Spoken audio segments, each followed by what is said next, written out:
आप सुन रहे हैं किसान तक पॉडकास्ट गुड़ की डली। हर सुबह एक मीठी बात। नमस्कार, मैं शिवानी अग्निहोत्री और आज की मीठी बात जुड़ी है मध्य प्रदेश से। मध्य प्रदेश के किसानों के लिए एक खुशखबरी है। दरअसल देश के ज्यादातर राज्यों में बेसहारा और निराश्रित गौवंश किसानों और राहगीरों के लिए बड़ी समस्या पैदा करते हैं। बेसहारा गौवंश आए दिन फसलों को नुकसान पहुंचाते हैं, जिससे किसानों को आर्थिक नुकसान उठाना पड़ता है। मध्य प्रदेश में भी लगभग यही स्थिति बनी हुई है, लेकिन अब राज्य सरकार ने इस समस्या का स्थायी समाधान देते हुए सरकारी जमीन पर बड़ी गौशालाओं को बढ़ावा देकर पशुओं को आश्रय देने का ऐलान किया है। राज्य सरकार की ओर से जारी बयान में कहा गया है कि प्रदेश में अब कामधेनु निवास यानी कि स्वावलंबी गौशालाएं बनाई जाएंगी। इनमें बड़ी संख्या में गौवंशों को आश्रय दिया जाएगा और उनकी देखभाल की जाएगी।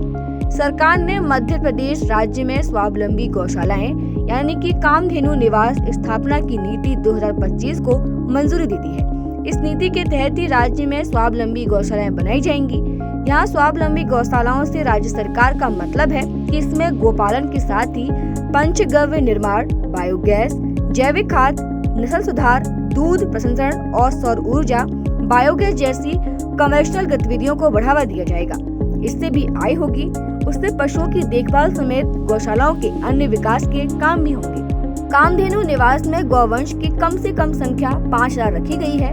वहीं इनमें से 30% गाय गौवंश उत्पन्न दुधारू नस्ल की रखी जाएंगी। राज्य सरकार ने कहा कि वो गौशालाओं संचालकों को अधिकतम 125 एकड़ सरकारी जमीन इस्तेमाल करने का अधिकार देगी। वहीं इन गौशालाओं में गौवंश की संख्या 5000 से ज्यादा होने पर प्रति 1000 गौवंश पर 25 एकड़ अतिरिक्त सरकारी जमीन दी जाएगी।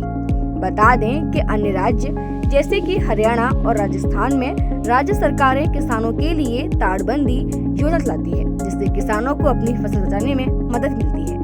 खेती किसानी से जुड़ी ऐसी ही अच्छी और राहत भरी खबरों के लिए सुनते रहिए हमारा ये खास पॉडकास्ट गुड़ की डली।